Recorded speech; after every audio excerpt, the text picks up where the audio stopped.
და თავებში. ერის მტერი იდეოლოგებისა, რომელსაც ყველა ხელისუფლება და ყველა ოლიგარქი ქირაობს 30 წლის მანძილზე. ეს არის რესპუბლიკური პარტიის ნარჩენები, ბერძენიშვილების ინკუბატორში გამოჩეკილი ადეპტები, ერის მოზულეები, სულ გაყიდულები, რომლებსაც ენა აქვთ გაჩარხული, სული არ გააჩნიათ, ქართველობა არ აქვთ, ვითხოვენ აფხაზეთის დამოუკიდებლობას,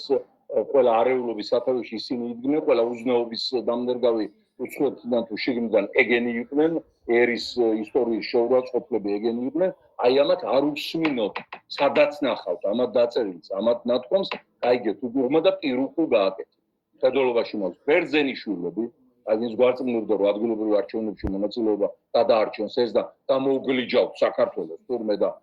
ის რა ქვია, საგრებულოებს და ადგილობრივ ხელისუფლებას და მე იქნებ შეუტევდა იმათ დავამხობ, აი ეს იდეოლოგები, ხიდაშელები, უსუფაშვილები,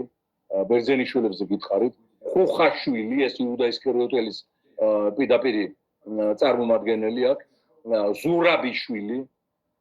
აი ეს ზაქარეიშვილი, ეს ცხედრებით მოვაჭრე, თქვენი ჯარისკაცების ცხედრებით მოვაჭრე ჯერ კიდევ აფხაზების ომი და ქუთაისის მერად რო იყრიდა კენჭს, ახლა მეტი და დასაკრძალი ფული იშვა, იმდენი ფული აქვს ყველა ხაზარაძისგან ამ ჯგუფთან, ძალიან დიდი ფული იყო დაწებული ამ ელაქლაკა და თუნები მოეწამლათ და აი ამ ხალხს და აი ამ ეს რაგვარია კიდევ ეს გორბი, ფაჩულა, ფუჩულა, ეს თავზე ხელაღებული ნაძირალა, თუმცა რეიტინგებს ვაკეთებს, ეს IPM ეს კიტიშვილი ეს მოღალატე ერის, ეს კაჭკაჭიშვილი, ეს მარსიდან ჩამოსული მას სოგავს, აი ინტერნეტი აკლია თავზე, რეიტინგებს ვაკეთებს, თუ არამიეს სპექტაკლიდან გამომძვრალი. აი ამათ არ უსმინოთ, ხო და რასაც ესენი გეტყვიან, უკუღმა გაიგო, პირიქით გააკეთეთ და საქართველოს საქმე იქნება ძალიან კარგად და ძალიან მშვენივრად.